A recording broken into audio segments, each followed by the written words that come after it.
여러분들과 저의 만남이 특별한 시간이 될 거로 생각을 합니다. 오늘은요, 저희가 알고 있는 몸의 기본 구조를 이루고 있는 세포와 이온이 만남으로써 우리 그 인체에 어떤 현상이 일어나는지를 연구하고 그게 우리 건강에 어떻게 활용이 될 수 있는지를 설명을 같이 이제 고민을 해보려고 합니다. 우리의 만남에는 좋은 만남이 있고 이제 그렇지 않은 만남이 있는데 우리 이제 기초과학 연구의 결과를 통해서 이온들이 우리 몸에 조사되고 이제 나쁜 세포를 치료하는 그런 실생활에 도움이 되는 이런 그 연구 결과를 같이 공유하고자 합니다. 부족하지만 이 자리에 섰습니다. 먼저 인사드리겠습니다. 자, 오늘 저희들이 같이 생각해 볼 게 뭐냐면 일단 제목에 세포와 중이온, 여러분들 세포는 다 알 거예요. 우리 몸을 이루는 가장 기본적인 단위. 중이온은 모든 물질을, 그러니까 이온 또는 원소라고 하는데 모든 물질을 이루는 궁극적인 단위를 우리가 오늘 전체를 또는 부분적으로 여러분들이 같이 볼 텐데 한번 같이 따라와 주셨으면 좋겠습니다. 자, 우리 동네 과학 토크가 있기 때문에 오늘은 여러분들과 저희들 만남이 성사가 됐고 이 만남이 여러분들한테 유익한 것 또 좋은 만남으로 기억되기를 바라겠습니다. 그래서 이런 우리 동네 과학 토크를 진행하고 있는 우리 기초과학연구원의 어떤 노력 이런 부분들이 우리 국민들한테 도움이 될 수 있게 지속적으로 할 수 있도록 여러분들의 성원도 부탁드리겠습니다. 자, 오기 전에 제가 김천의 명소를 찾아봤어요. 근데 구글은 이 두 군데를 이제 추천하고 있습니다. 하나는 현재 장소, 과학관, 또 하나는 이제 천문센터. 오늘 제가 우주 얘기를 많이 할 텐데, 별 얘기를 할 텐데, 이 두 부분에서 이제 구글은 저의 마음을 이미 읽고 있었다라고 생각이 됩니다. 이 AR하고 인공지능이라고 하는 부분이 어떻게 보면은 굉장히 앞서가 있지 않나 그런 생각이 들고요. 또 하나는 청포묵 탕평채. 혹시 드셔보신 분 계세요? 안 드셨어요? 오늘 강의 끝나고 여러분 저녁에 맛있는 걸 드셨으면 좋겠고, 요게 임금이 드시는 그 수라상에 올라오는 음식이라고 해요. 그래서 혹시 집에 가셔서 부모님께 이 맛있는 탕평채를 한번 요청을 해보시면 좋지 않을까 생각이 드네요. 자, 오늘 순서는 저희가 이제 세포와 중이온에 대해서 이제 같이 정의에 대해서 알아보고, 그 다음에 이 중이온이 바라보는 세포, 제가 바라보는 여러분들이 저를 바라보는 저, 아마 같지 않을 겁니다. 그랬을 때 어떤 차이가 있는지, 그 다음에 이 세포와 중이온이 만남으로써 어떤 유익한 것을 우리한테 주고 있는지, 이런 걸 보고, 이제 주로 이제 제가 말씀드릴 것은 이제 암을 치료할 때에 쓰는 이제 중이온에 대해서 설명을 하고 그 이외에 뭐 발전이라든지 아니면 여러 가지 응용 분야에 대해서 간략하게 저희들이 연구하는 것을 말씀을 드리겠습니다. 자, 지난 여름에 제가 그 미국의 여름 휴가를 같이 갔었는데요. 이제 캘리포니아에 있는 조시아 트리 국립공원에 가보면 그 별자리를 구경할 수가 있어요. 네네. 그 별자리를 볼 수가 있는데 저희들 어렸을 때에 여름에 평상에 누워서 봤던 그런 은하수, 굉장히 많은 별, 이런 것들이 있었는데 이제 그런 별을 구경하러 멀리까지 갔었습니다. 자, 그러면 국내에는 그런 게 이런 데가 있을까 해서 이제 인터넷을 좀 서치해 봤더니 김천에서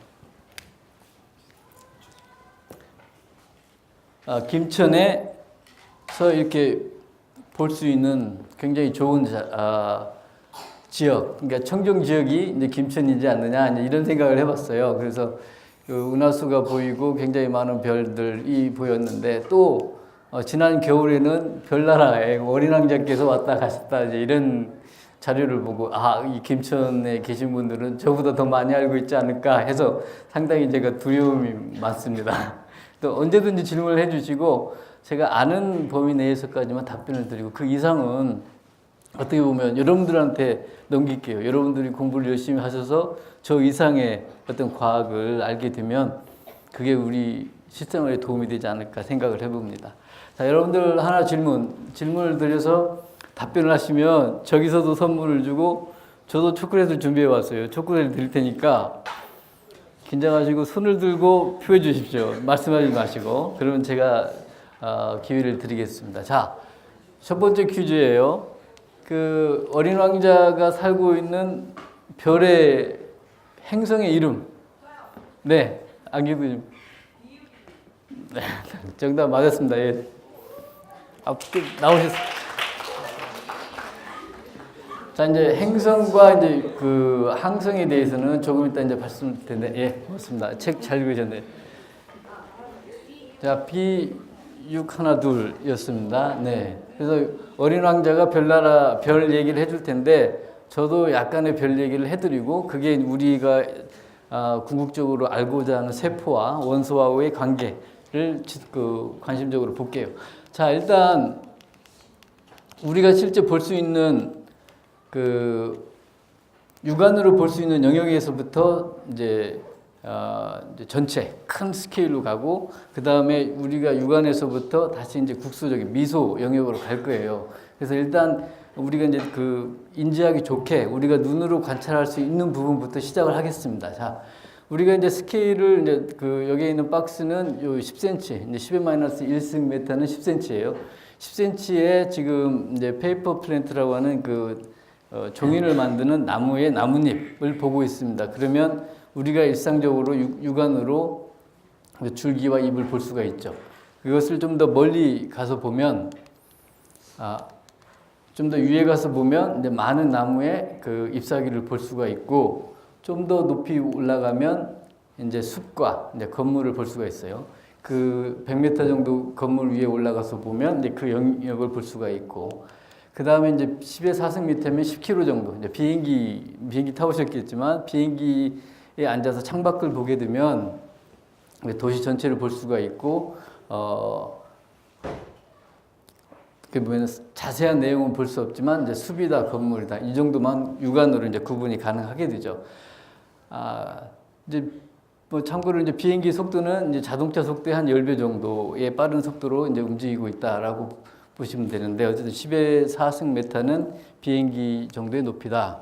좀 더 올라가서 이제 인공위성, 여러분들 언젠가는 위성을 타고 우주 여행을 하게 될 텐데, 우주에서 보게 되면 이제 지구가 보이게 되고, 한 10의 7승 메타는 한 지금 어떻게죠? 1000km죠. 그러니까 그러면은 그 인공위성이 돌고 있는 궤도의 높이예요. 그 궤도에서 보면 지구가 이렇게 아름답게 보이고, 가끔은 이런 이제 구름이 이제 돌고 있으면은 이제 태풍이 돼서 좀 힘들기도 하겠지만, 네. 이제 그런 구름 사진을 볼 수가 있고, 우리가 이제 기후를 예측할 수도 있고 하는 높이가 이제 10의 7승 정도 됩니다.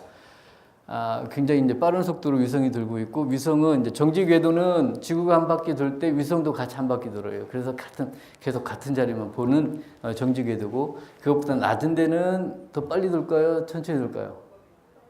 더 빨리 돌죠. 그런데 우리 통신이나 이런 데 쓸 수가 있고, 또 이제 군사적인 목적으로도 쓸 수가 있는 상황입니다.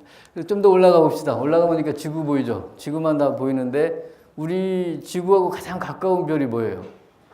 달이죠. 달이 아직 안 보여요. 자, 지구의 크기는 뭐 참고적으로 되고 있고, 자, 지구와 달의 거리가 좀 더 올라가서 봤더니 여러분들 말씀하신 대로 지구와 달이 보이는 거예요. 자, 지구와 달의 거리가 이 정도 38만 5천 킬로미터인데, 그 빛의 속도가 이제 30만 킬로미터잖아요. 그래서 여러분들이 그 레이저로 지구에서 달로 레이저를 조사하면 1초 만에 도달해요. 우리가 지금 이번 추석 때도 보름달을 봤는데, 우리는 항상 1초 뒤에 보름달을 보는 겁니다.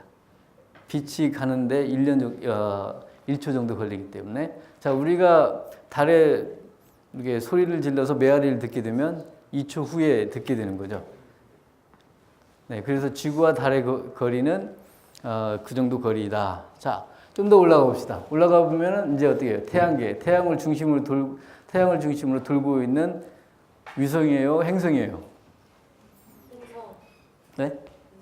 위성? 네. 그 별들을 볼 수가 있고, 좀 더 올라가면 이제 태양계 전체가 보고 있는데, 우리가 이제 어렸을 때 이제 수금주와 목도 천의 명 해서 명왕성은 지금은 또 위성이 아니다라고 이제 또 미국의 나사에서는 또 그런 얘기가 있었죠. 왜냐하면 궤도가 불규칙적으로 돌고 있기 때문에 행성이 아니다. 이제 이런 얘기가 있는데 어쨌든 자, 우리가 얘기하는 태양은 스스로 빛을 내는 거죠. 스스로 빛을 내기 때문에 항성, 스타라고 그러고 그 주위에 그 빛을 받아서 빛을 반사하는 것은 행성. 이제 이렇게 얘기를 할 수가 있습니다. 그래서 자, 태양계는 자, 이 정도 높이 가면 10의 13승미터 올라가면 이제 태양계가 보이고, 자, 좀 더 올라가 보면 이제 태양계가 좀 더 작아지죠. 그러면 주위에 또 다른 별들이 보이는데, 자, 여러분들 여기서 혹시 느끼셨겠지만 어때요? 우주는 행성과 행성 사이에 어때요? 빈 공간이 존재하죠. 굉장히 우주 공간은 크지만 실제 물질로 채워져 있는 공간은 극히 적다. 좀 더 올라가게 되면 태양계가 굉장히 작아 보이고 그 우주 전체의 별들이 보이게 되는 그런 상황이 되고, 좀 더 올라가면 마치 이제 먼지와 같은 물질이 있고 이제 태양과 같이 빛을 내는 항성, 그 다음에 빈 공간. 우리는 이제 이 빈 공간이 물리학자들은 다크매터, 암흑 물질로 채워져 있다라고 그러지 이게 진공 상태라고 얘기는 안 해요. 하지만 그러면 물질이 채워져 있다라고 하는 것을 증명을 해야 되는데 그건 또 다른 이제 물리학자들 하고 있고, 우리는 지금 검게 보인다는 얘기는 빛이 없고 빛을 반사하는 물체가 없기 때문에 어둡게 보인다. 그래서 빈 공간, 백큐մ, 진공 이렇게 얘기를 하게 되는 거죠. 그래서 진공, 비어있는 영역과 밝게 빛나는 밝은 빛을 내는 데는 뭔가 물체가 갇혀서 빛을 반사하고, 그 다음에 스스로 빛을 내는 항성이 우주에는 구성이 돼 있다. 자, 좀 더 올라갔더니 이제 태양계는 이 갤럭시라고 하는 별들의 모임의 가장자리에 있다라고 여러분도 배우실 거예요. 자, 이제 갤럭시, 이 갤럭시가 하나만 있느냐면 여러 개가 있다는 얘기죠. 근데 그 갤럭시의 크기가 얼마냐면 빛이 100만 년을 가는 거리다. 자, 여름에 어렸을 때 제 평상에 누워서 자, 은하수가 보이고 은하수 뒤편에는 뭐가 있을까? 항상 꿈이 있었어요. 은하수 뒤편에 뭐가 있을까? 근데 지금의 답은 별 뒤에 별, 별밖에 없네. 이런 이제 답을 스스로 냈는데요. 자, 별이 있고, 자, 그것보다 더 큰 높이에서 보게 되면 그 밀키웨이, 우리가 속해 있는 갤럭시 자체도 굉장히 작게 보이는 거, 역시 이제 어떻게 보면 별과 빈 공간으로 우주가 채워져 있다. 그래서 이제 그 어떤 소설가는 We are all made of stardust, 그러니까 그 별의 먼지로 모든 게 구성이 돼 있다라고 이제 소설을 쓰기도 했죠. 자, 이게 가장 큰 스케일에서 전체를 본 겁니다. 우리가 지금 세포와 원소를 얘기하는데 그걸 한계를 넘어서 우주, 우리가 인간이 지금 볼 수 있는 가장 큰 영역에서의 우주를 본 거예요. 자, 다시 한번 내려가 볼게요. 자, 이제 갤럭시를 보게 되고 갤럭시 가장자리에 태양계가 있는데 아직 태양계가 안 보이고 이제 태양이 이제 보이기 시작하고 이제 태양계가 보였습니다. 그 태양계를 좀 더 자세히 들여다보면 이제 이제 행성들이 보이게 되고 그 행성들을 좀 더 보면 지구와 달, 다음에 지구를 좀 더 내려다보면 어떤 하나의 그 좁은 영역이 보이고 그 영역을 좀 더 확대해 보면 도시의 숲의 나무, 그래서 나뭇잎을 봤어요. 자, 이 스케일이 어느 정도 그냥 아까 빛이 100만 년 정도 달려야 되는 그런 공간에서 우리가 여기까지 내려왔어요. 자, 그럼 우리가 이제 육안으로 실제 보는 이제 생활입니다. 그 나뭇잎을 보는 것은. 자, 그럼 여기서 좀 더 확대해 보죠, 이제는. 우리가 현미경을 써서 볼 수가 있죠. 확대해 보면 그 영양분을 수송하는 정맥이 있고, 그 다음에 우리가 세포가 이제 보이기 시작하고, 이걸 좀 더 확대해 보면 개별 세포가 보이게 되고, 자, 자, 예, 여기 세포 군이 보이게 되는데, 자, 우리 세포의 이제 정의를 내려보면 모든 생물체, 우리가 생물체라고 하는 것은 이제 시간에 따라서 움직임이 있다라고 보는 것이 이제 생명체인데, 그리고 자기 복제가 가능하고, 그랬을 때 가장 생명체의 가장 구조적, 기능적인 기본 단위를 우리는 세포라고 정의를 하고 배우고 있죠. 그래서 세포 군이 있고, 그 다음에 거기 그 부분을 좀 더 확대해 보면 이제 개별 세포들이 보이고, 그 개별 세포를 좀 더 들여다보면 이제 세포 핵이 있죠. 자, 핵을 좀 더 확대해 보면 여러분들이 잘 아는 그 유전자, 그 전 단계인 이제 크로모좀. 아마 이제 그 노벨상을 받게 된 그 와트슨이 그 이중 나선 구조의 DNA 유전 물질이 이런 이중 나선 구조를 가지고 있더라라고 해서 이제 노벨상을 받았고, 이 DNA가 유전 정보를 가지고 있는 거죠. 우리가 지금 여러분들이 다 앉아 있고 저도 있지만 같지 않고 다르게 보이는 이유는 이 유전자가 달라서 다르게 보이는 거예요. 세계 어느 나라를 가더라도 유전자가 동일한 사람은 없다. 쌍둥이조차도 이 유전자 자체는 다르다. 그래서 이 유전자가 모든 걸 정보를 가지고 있는 거예요. 저에 대해서. 저의 건강도 책임을 지고 저의 수명을 책임을 지고 그런 DNA가 되고, 이 DNA를 좀 더 보게 되면, 자, 여기까지는 지금 생물이라고 보면 이제 DNA를 좀 더 봤을 때 이제 분자 구조가 보이죠. 자, 이제 제가 이제 아까 시간이 있어서 좀 만들어 봤는데 이게 벤젠 구조예요. 탄소 6개와 수소 6개. 이 벤젠 구조는 여러분들이 이렇게 본 적은 없을 거예요. 다만 여러분들이 앉아있는 의자의 플라스틱, 그다음 또 석유, 이 모든 그 용액에 이런 벤젠 구조의 화학 물질이 들어가 있어요. 그래서 우리는 신경 안 쓰죠. 하지만 현미경으로 들여다보면 이런 미세 구조를 보게 되고, 우리 또한 우리 친구는 잠깐 그거 한번 가지고 나와볼래요? 만든 거. 우리 친구는 지금 원자의 배열을 원자들이 모이는 게 이제 분자인데 이 분자의 배열을 이렇게 만들었어요. 자, 이런 물질이 세상에 할지 안 할지는 잘 모르겠어요. 하지만 제가 볼 때는 굉장히 특이하고 아이디어가 좋은데, 자, 이게 어디에 쓰는 물질이에요? 선풍기 받침대요. 선풍기 받침대요. 예, 선풍기 받침대요. 그러는데, 자, 어쨌든 네, 이게 원자들의 그 구조가 물성의 특성을 나타내는데, 어쨌든 이런 구조를 가지면 제가 보기에는 우리가 이제 그 상전도, 초전도 물질, 그 자기부상 열차 그런 데 쓸 수 있는 그런 구조일 것 같은데 한번 도전 한번 해봐요. 만들어 보시라 이 얘기죠. 자, 선물 하나 드릴게요. 이제 저런 어떤 주기적인 배열을 가진 것들이 이제 초전도 그 전기 저항이 없는 이제 그런 물질로 이제 만들 수가 있고요. 그래서 이제 결국은 현재는 굉장히 낮은 온도에서만 초전도 현상이 일어나는데, 상온에서 초전도 현상이 일어난다고 그러면 이제 자기부상 열차가 현실적으로 굉장히 유용하게 쓸 수가 있는 거죠. 그래서 어쨌든 저런 결정 구조는 그런 초전도 성질을 가질 수 있는 구조다. 네, 그렇게 좀 말씀을 드리고, 자, DNA의 구조를 보게 되면 대부분이 보시게 되면 하나 큰 거에 양쪽 그 양쪽에 있는 것처럼 보이죠. 이게 이제 어떻게 보면 H2O예요. 산소 하나에 수소가 2개, 108도인가요? 이렇게 이제 결합 구조를 가지고 있는 건데, 어쨌든 DNA의 상세 구조를 보면 물의 구조로 되어 있다. 자, 이걸 좀 더 확대를 시켜보면 아까 분자의 이제 원자를 보게 되는데, 원자는 어떻게 되어 있냐면 원자 핵에 구름으로 되어 있어요. 그래서 이제 사진을 찍어보면 전자 구름만 보이게 되고 옆 공간은 비어있는 공간. 아까 우리가 우주에서 봤을 때도 마찬가지잖아요. 우주 전체 공간에서 물질이 차지하고 있는 것은 행성, 항성 또는 별로 되어 있고, 나머지 공간은 아까 제가 진공 상태, 비어있다라고 했던 것처럼 우리가 물질을 점점 잘라가지고 원자 단위까지 왔었을 때의 모양도 원자 핵 중심으로 전자가 들고 있고 나머지 공간은 비어있는 공간. 그러니까 우주와 우리 인체는 굉장히 그 동일한 양상을 가지고 있다라고 말씀을 드리고 있고요. 자, 우리가 이제 핵을 들여다보고 있는데 역시 말씀드린 대로 주위에 전자가 들고 있지만 그 사이는 비어있는 공간이다. 자, 우주도 비어있는 공간이 많고, 우리 몸, 우리가 봤을 때 우리 몸은 전체적으로 다 조밀조밀하게 채워져 있을 걸로 봤지만, 우리가 원자 단위에서 보게 되면 이렇게 비어있는 공간이 많다.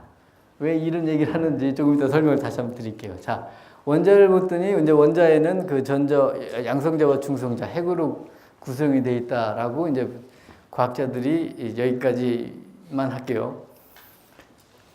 해서 자, 우리가 지금 가장 작은 단위 10의 마이너스 14승메타에서 아까 우주 10의 23승, 그러니까 몇 급수로 하게 되면 38승인가요? 이 정도의 스케일을 우리가 지금 우주 여행을 했어요.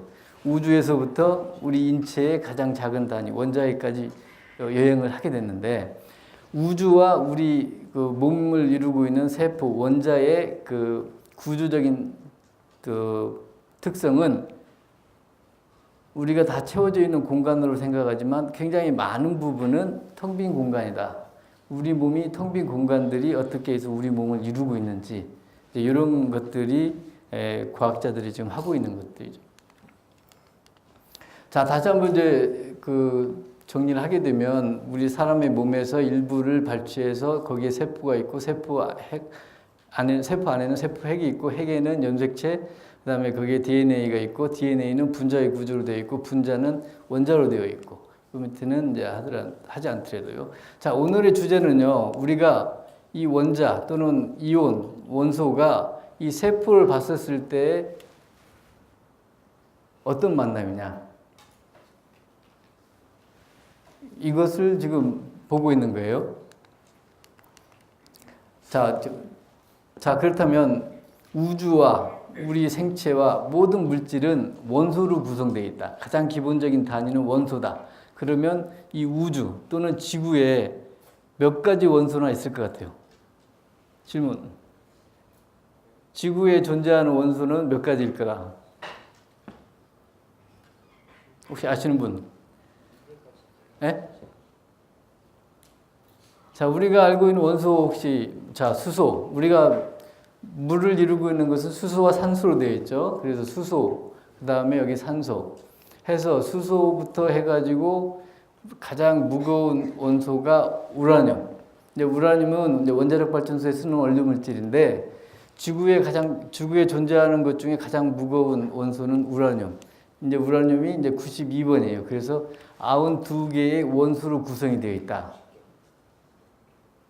라고 아시면 되고요. 그 다음에 우라늄보다 더 무거운 원소는 우리가 인위적으로 만든 거예요. 과학자들이 인위적으로. 지구상에서는 안정하게 존재하진 않지만 우리가 인위적으로 만든 원소인데, 자, 그런 원소들은 만든 사람의 이름을 기억하기 위해서 그 사람들이 이름을 줬어요. 만약에 아까 여러분들이 저런 새로운 물질을 만들었다고 그러면 그 만든 사람의 이름을 그 원소 이름에 줄 수가 있어요. 그래서 여기 아메리슘은 미국을 기념하는 거고, 큐림은 그 큐리 부인, 버클륨은 이제 버클리, 그다음 캘리포니아는 미국의 캘리포니아, 뭐 아인슈타인이요, 그다음에 이제 노벨륨, 뭐 로렌슈. 최근에 이제 일본에서 그 이화학연구소에서 원자번호 113번, 이제 가장 무거운 원소를 발견하고, 그걸 이제 제피늄이라고 해서 이제 뭐 노벨상으로 이제 하겠다라고 하는 게 있는데, 이제 과학자들이 하는 일이 결국 원소를 더 무거운 걸 만들기도 하고 더 가벼운 것 자르기도 한다. 자, 그러면 여러분들 문제 하나 드릴게요. 자, 여러 가지 원소 중에 공기의 약 20%를 차지하고, 아시는 분들 손을 들어서, 식물을 광합성할 때에 이게 필요해요. 이 원소. 네. 네? 산소. 네, 산소 맞았는데 아까 선물 받으셨으니까 다른 친구한테 한번 해가지고. 네, 지금 산소가 맞죠. 광합성하고 생명체를 숨쉬게 할 때 우리 산소 필요하고, 이제 불이 연소할 때 산소가 필요하고, 그다음에 유기물을 부패시킬 때도 하고, 이제 그리스의 신맛에서 유래가 됐다라고 하는 건데, 산소가 굉장히 많이 지구상에 존재하는데 어느 정도 존재하느냐? 자, 지구 표면에 보시게 되면 산소가 약 절반 정도 차지해 있어요. 그래서 우리가 숨을 쉴 때 어려움이 없는 거고, 그 다음에 규소는 모래예요. 그 실리콘 원소인데 우리가 반도체 만들 때 쓰는 원소가 이제 규소. 그래서 굉장히 많은 양의 이제 규소가 존재하고 있고, 나머지 이제 원소들이 이제 조금씩 이제 나눠서 지표면에 존재하고 있는데, 지표면 말고 이제 우리가 그 지구 내부에도 이제 원소들이 있기 때문에 지구 전체를 계산했었을 때 제일 많이 존재하는 것은 철이다. 그래서 우리가 철기 문화에서 이제 철의 원소를 우연하게 발견해서 이제 그걸 가지고서 무기를 만들고 하게 됐던 이유는 철이 굉장히 많이 존재했기 때문에 이제 그런 철의 문화를 우리가 인간들에게 편리함을 줄 수 있었던 거죠. 그 다음에 산소, 규소, 마그네슘 등등이 이제 그 지구의 중심 부분에 이제 존재하고 있다라고 아시면 되겠고. 자, 그럼 우리의 인체 몸은 역시 이제 아까 물로 구성이 되어 있기 때문에 주로 이제 산소와 수소로 구성이 되어 있고, 이제 또 많은 양의 탄소, 3분의 1 정도가. 자, 근데 여러분들한테 이제 조금 이따 설명을 드리겠지만, 우리 몸을 이제 그 이온으로 치료할 때에 우리 몸에 있는 원소로 치료를 할 경우는 우리 면역 시스템이 그 이물질로 간주를 안 해요. 그래서 우리가 방사선으로 치료할 때 수소나 아니면 탄소, 산소 이 세 가지 원소를 이용해서 우리가 이제 암을 치료할 수 있는데, 이제 그건 조금 이따 보시기로 하고. 자, 우리 몸을 이루고 있는 것은 주로 산소가 많고 탄소 그다음에 수소다라고 하시면 되고요. 자, 그래서 여기까지는 지금 굉장히 이제 어떤 이론적인 배경인데, 자, 세포와 이온에 대해서 이제 여러분들하고 같이 정리하는 시간을 갖겠습니다. 자, 세포는 기본적인 단위인데 그 구조 또는 기능 또는 생물학적인 단위다. 모든 생명체에. 그래서 그렇지만 또 하나는 이게 독립적으로 replicate, 복제. 이게 우리가 단세포에서 이제 세포가 하나에서 2개가 되고 4개가 되고 세포가 복제가 돼서 우리 몸을 이루듯이 세포가 이제 replicate, 복제가 가능한 것이 이제 세포의 기능이다라는 얘기죠. 그래서 이 세포를 어떤 생명의 그 빌딩 블락, 우리가 어떤 생명체를 채워가는 어떤 블락, 뭐랄까 기본적인 단위라고 얘기를 할 수가 있는 거죠. 그다음에 헤비 아이온은 아까 원소들 중에 수소보다 무거운 원소를 이제 헤비 아이온이라고 그러는데, 이제 원소들이 전기를 띠게 되면 이제 그걸 아이온이라고 우리는 불러요. 근데 이제 어쨌든 그 수소나 원소로 보시면 되고, 자, 원소와 세포를 우리가 정의를 했는데, 자, 아까 이제 여러분들이 저를 보는 거나 제가 여러분들이 보는 것이 다를 수 있다. 우리가 이제 그렇게 얘기했었는데, 자, 세포의 기본적인 단위는 이렇게 2개의 나선형으로 되어 있는 유전 정보를 가지고 있는 DNA로 되어 있고, DNA는 이런 원소들로 이렇게 구성이 되어 있어요. 자, 우리가 만약에 여러분이 보는 게 아니고, 자, 탄소의 입장에서 본다. 탄소의 입장에서 본다면 탄소의 크기가 이 정도이기 때문에 탄소가 만약에 여기를 진행하게 되게 되면 이런 공간들은 다 빈 공간으로 보는 거죠.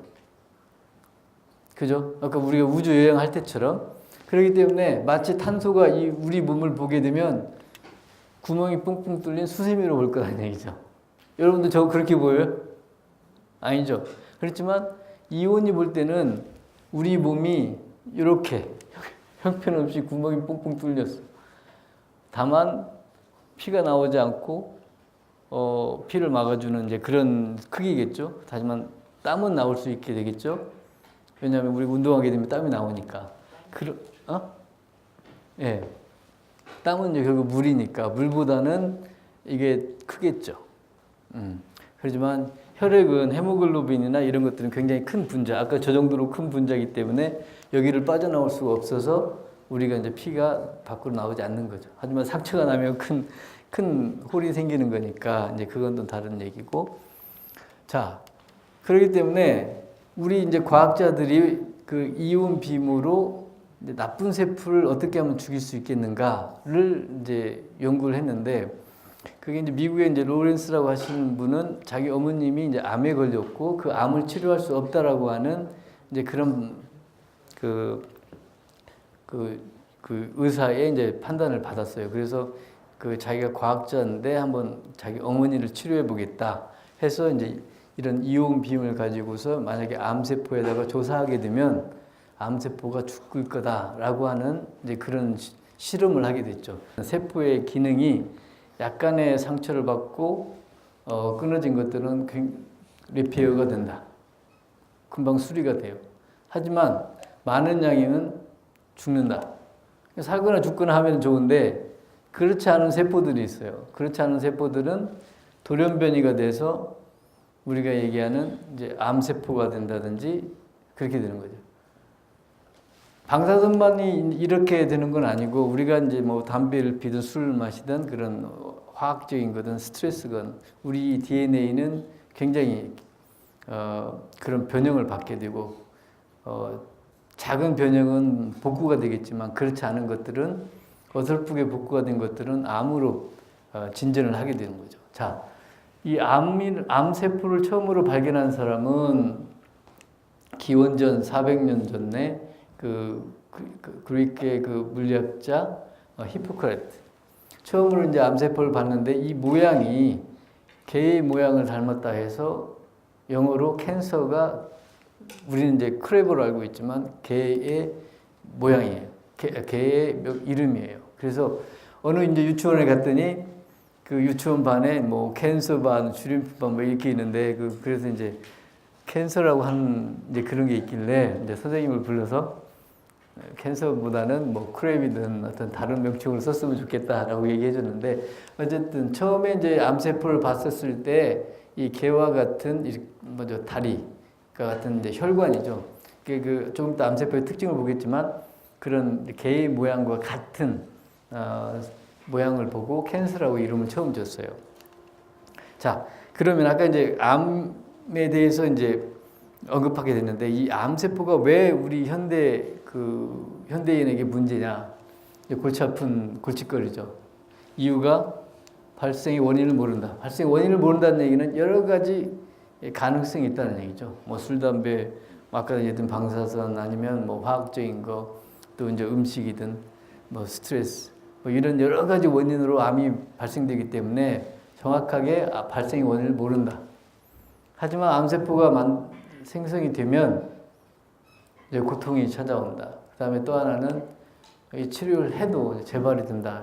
이런 특징이 있어서 이제 암을 정복하기 위해서 이제 정부도 이제 연구자들도 이제 열심히 연구를 하게 되는데 아마도 우리가 못하게 되면 여러분들이 나머지 일을 해야 되는 거예요.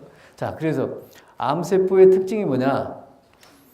나쁘죠? 주변 정상세포 영양분을 다 뺏어가요. 욕심쟁이에요. 그렇기 때문에 빨리 자라요. 세포 분열이 빨라. 또 죽지 않아. 그래서 좁은 영역에 세포들이 굉장히 많기 때문에 이게 굉장히 밀도가 높아요. 그래서 이제 엑스레이 가지고 사진을 찍어 보면 그쪽 세포들이 많은 데는 검게 나오는 거죠. 그래서 우리가 이제 방사선과에 가서 이제 엑스레이를 찍어 보면 암세포가 있는 지역은 검게 나오고 정상 조직은 이제 하얗게 나오는 이유가 암세포가 너무 많아서 밀도가 높아서 이제 그런 차이를 보이는 거죠. 자, 그러면 이 암세포는 어디에 존재합니까? 우리 몸에. 자, 머리부터 발끝까지 암세포가 다 존재할 수가 있어요. 그런데 여러분들 잘 보세요. 우리의 주요 장기 중에 암세포가 존재하지 않는 곳이 있어요. 자, 손들고 맞춰주세요. 네. 어디? 심장? 어때요? 심장 한번 보셨나요, 혹시? 자, 예, 잘 말씀해 주셨어요. 심장, 근데 어떻게 하셨어요? 그러면, 자, 나오시고. 심장에는 왜 암세포가 없을 걸로 생각하세요? 그냥 찍었어요. 자, 고마워요. 네. 모든 주요 장기에는 암세포가 발생이 되는데, 심장에는 암세포가 지금까지는 없다라고 얘기를 하죠. 그 이유는 심장의 특징은 다른 장기에 비해서 뜨거워요. 그렇죠? 그 다음에 심장은 우리가 잘 때도 운동을 해요. 그래서 이제 뭐 맞는 얘기는 아니지만 저는 심장에 암세포가 없는 이유는 뜨겁고 부지런하기 때문이다. 그래서 우리 여러분들도 뜨거운 마음, 따뜻한 마음을 가지고 부지런하면 건강하게 살 수 있지 않을까 해서 좀 그걸 좀 추천을 드립니다. 자, 그렇죠. 어쨌든 그 모든 장기에는 암세포가 발생이 가능하다.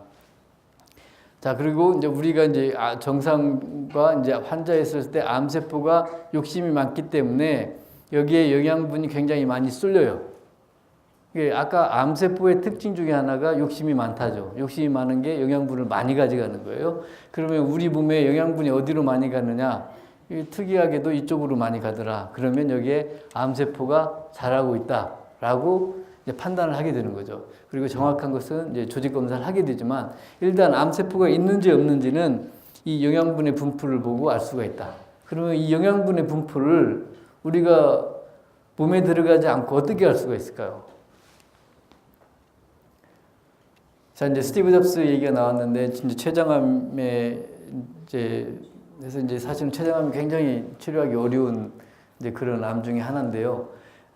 이제 방사면역으로 치료를 하다가 이제 뭐 호전되니까 이제 중단해서 이제 뭐 좋지 않은 결과가 있었다라고 하는데 어쨌든 여러 가지 암 중에 이제 생존율 우리가 치료하게 되면 대개 이제 5년 정도 살게 되는 생존율이 어느 정도냐 이제 이런 걸 통계를 하게 되는데 어쨌든 췌장암이나 이런 부분들은 굉장히 어렵고 이제 어떻게 보면 여러분들이 좀 의학 공부를 더 해서 그 췌장의 어떤 특성 이런 것들을 이용해서 좀 치료율을 높일 수 있는 그런 것들을 하면 좋겠다는 생각이 들어요. 자, 그래서 그러면 우리 몸의 암세포를 어떻게 찾을 거예요? 우리는 암세포의 특징을 알아요. 욕심이 많은 거잖아요. 자, 욕심이 많은데 암세포를 우리가 어떻게 찾을 수 있을까? 자, 우리가 이제 우리가 핵물리에서 어떤 걸 발견했냐면 어떤 원소는 빛을 스스로 내는 물질이에요. 근데 자연에 존재하지 않고 제가 이제 만들고 이제 운영하는 그런 가속기라고 하는 것은 입자를 굉장히 빨리 운동할 수 있게 만드는 그런 기계 장치인데 수소 입자를 굉장히 빨리 가속을 시켜가지고서 이제 산소 입자에다 충돌하게 되면 이제 불수가 생겨요. 이게 이제 새로운 원소가 생기는 거죠. 불수가 생기고 그 불수는 스스로 이제 빛을 내서 그 빛을 내는 물질을 포도당에다 합성하면 이 포도당이 영양분이기 때문에 영양분이 어디에 갔는지 우리가 사진을 찍어서 알 수가 있는 거죠. 그래서 사진을 찍어 봤더니 이렇게 이제 이건 엑스레이로는 아직은 암세포가 많지 않고 밀도가 변하지 않은 상태인데 암세포가 성장하기 시작할 때는 우리가 그런 양전자 단층 촬영이라고 하는 그런 기법을 이용해서 암세포가 성장하고 자라고 있구나라고 판단하고 이제 치료를 하게 되는 거죠. 그래서 이 기법은 우리가 이제 조기 진단, 그러니까 암세포가 막 막 자랄 때의 그런 진단법이다라고 이제 얘기를 하게 되죠. 또한 그런 영양분이 정상인 사람들은 머리 전체적으로 골고루 분포가 되지만 일부 영역에서 이제 비활성적인 것은 어떤 환자, 치매 환자 같은 경우 또는 이제 뭐 약품에 이제 중독된 환자 같은 경우는 굉장히 뇌에 어떤 이상한 패턴을 보이게 되고 우리가 어떤 활동할 때 어떤 뇌를 쓰고 있는지도 이제 이렇게 볼 수가 있는 거죠. 자, 운전 중에는 이렇게 관찰 중일 때는 전두엽, 들을 때도 마찬가지고 사물을 인지할 때, 기억할 때 굉장히 많은 부분에서 이제 뇌가 활동하고 있는 건데요. 만약에 우리가 거짓말 할 때는 뇌의 어느 영역에서 굉장히 활발하게 활성을 할까? 그런 문제를 생각할 수가 있겠죠. 큐리 부인이 21년에 그런 동위원소를 이용하면 암을 치료할 수 있을 거다. 몸에 깊게 있어도 치료할 수 있을 거다. 그렇지만 properly treated, 적절하게 한 경우. 그래서 그 적절하게가 어느 정도까지 걸렸냐면 1921년도 얘기했지만 그 약품이 나오는 것은 2015년도예요. 저희들이 기초적인 연구를 하지만 실제 우리가 환자한테 쓸 수 있는 기간까지는 굉장히 오랜 시간이 걸린다. 자, 이제 우리가 이제 암세포를 발견을 했어요. 어디 있는지도 알았어요. 어떤 모양인 줄 알았어요. 그러면 자, 암세포만 치료를 해야 되겠죠. 이제 그게 이제 여러 가지 수술요법도 있고 항암법도 있겠지만 지금 저는 이제 방사선 치료를 얘기하고 있고요. 그게 이제 처음으로 이제 1956년도에 시도가 됐어요. 그래서 이러한 어떻게 보면 이건 실험실이죠. 실험실에 이제 환자분이 앉아 있고 이런 치료를 한 게 이제 1956년. 지금은 어떠냐면 이런 침대에 누워 계시면 이제 그 방사선 치료기가 움직이면서 치료를 하게 된다. 그러니까 이 방사선 치료의 특징은 수술을 하지 않기 때문에 무열, 그 다음에 고통이 없기 때문에 무고통, 그 다음에 치료를 하고 난 뒤에 회복 기간이 굉장히 짧다고 하는 이제 그런 장점들이 있어서 이제 방사선 치료가 많이 시행이 되고 있습니다. 자, 이제 저희가 연구하고 있는 것은 뭐냐? 그러면 어떻게 하면 좀 더 암 치료를 좀 더 효율적으로 할 거냐? 암의 모양이 이런 모양이면 저희는 이제 그 이온 빔을 굉장히 펜슬, 연필과 같이 이렇게 작게 만들어 가지고 다트 찍듯이 이제 찍어가요. 그러면 이제 암세포만 죽고 주위에 있는 정상세포는 죽지 않는 이제 그런 기법인 거죠.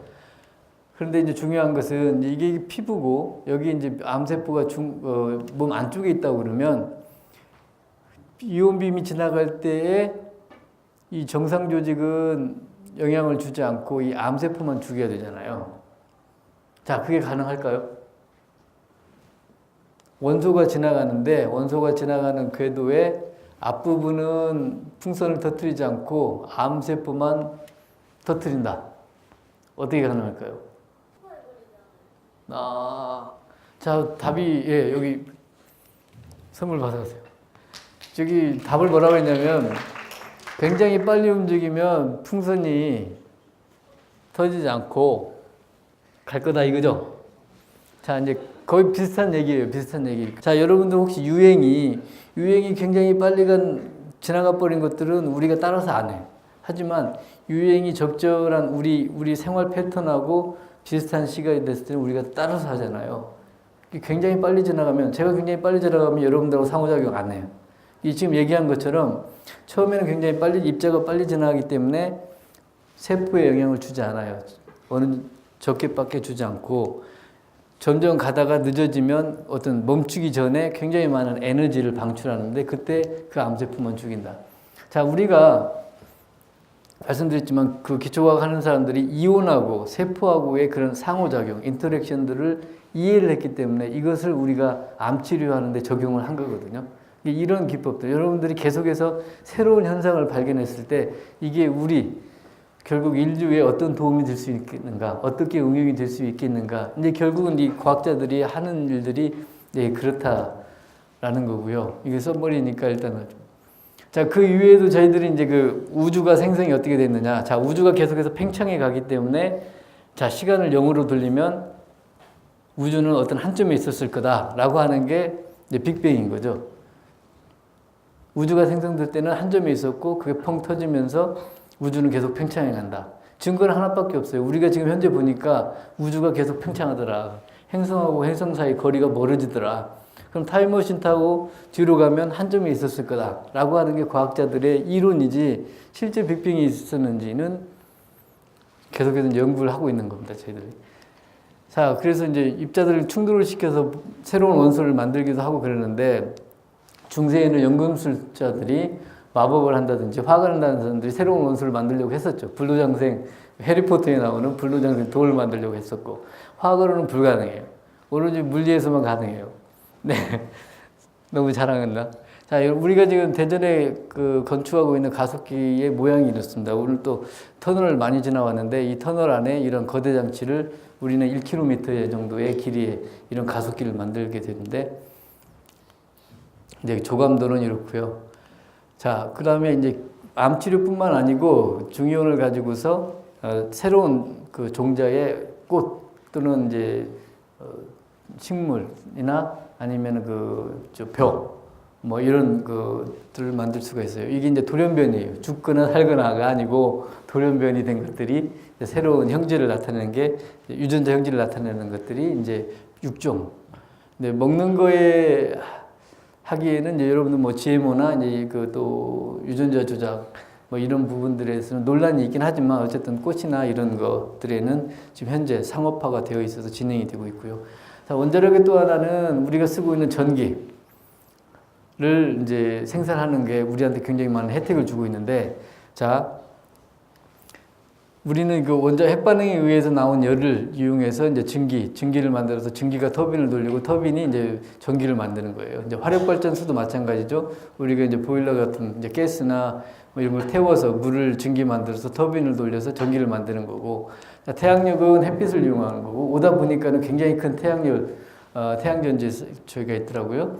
조력은 바닷물, 풍력은 바람이 불 때만 발전할 수 있는 건데, 이런 것들은 자연환경에 의존이 있는 거죠. 비가 오는 날은 태양력을 할 수가 없고, 바람이 없는 날은 풍력이 안 되고, 조력은 하루에 2번밖에 안 되고, 하지만 이제 원자력은 안정적으로, 이제 우리는 이제 컨시스턴트라고 하는데, 안정적으로 에너지를 공급할 수 있기 때문에 원자력이 좋다라고는 얘기를 하는데, 여기 퀴즈 하나 드릴게요. 자, 이제 원자력 발전소의 모양입니다, 이게.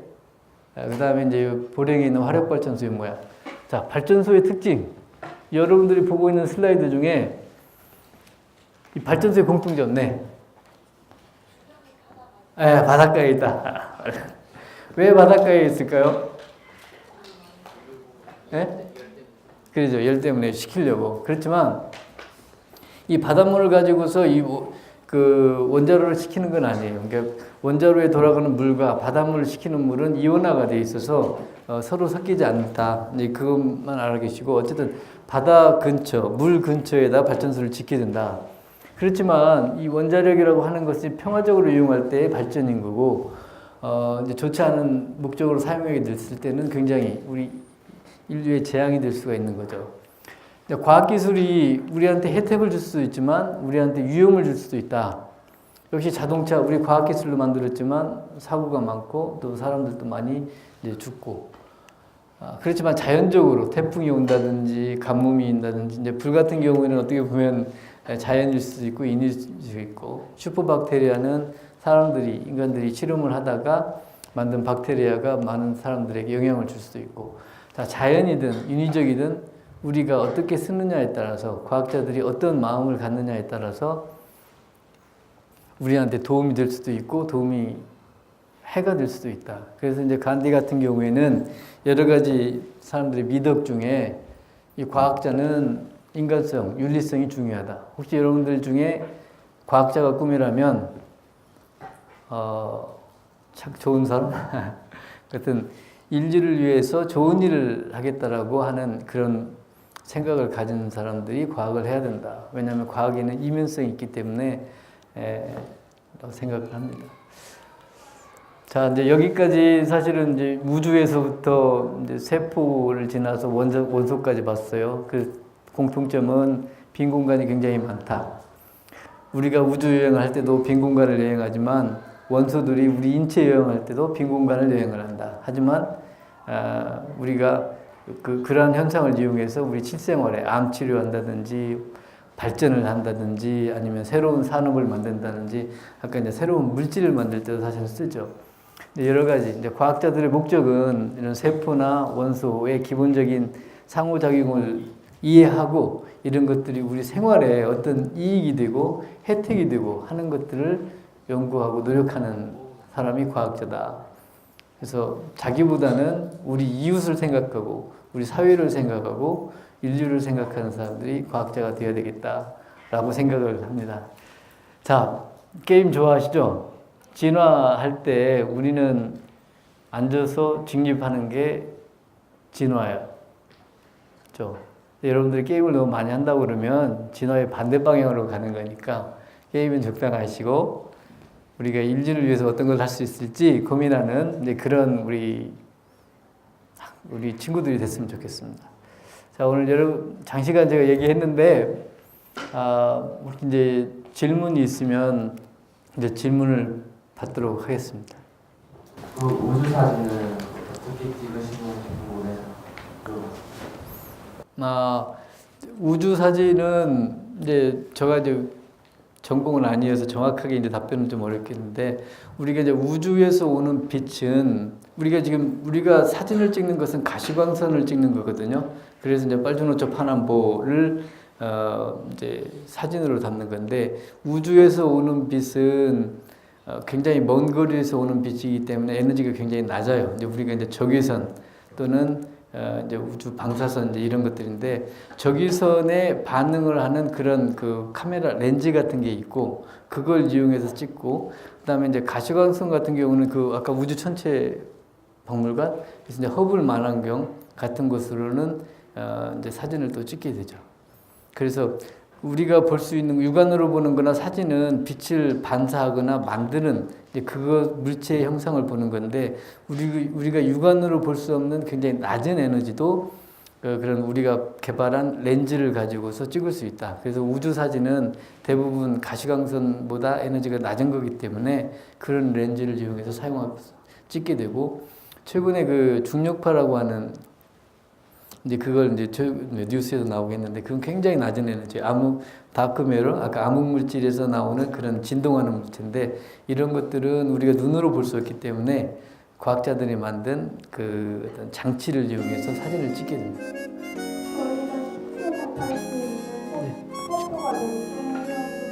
스포는 그러한 형질, 우리가 쉽게 연구할 수 있는 형질을 볼 수 있는 그런 세포들이 있어요. 함성이라고 그랬잖아요. 자, 수소는 빛을 내는 것은 수소와 헬륨이 결합, 굉장히 빠른 속도로 운동하면서 충돌.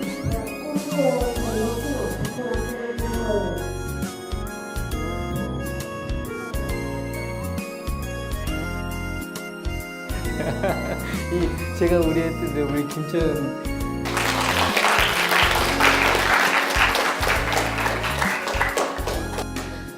평소에 찾아보지 않았던 것들을 여기서 접하게 되니까 정말 흥미롭고 재미있었고, 그리고 생각보다 되게 어려울 줄 알았는데 이해도 잘 돼서 재밌었던 것 같아요.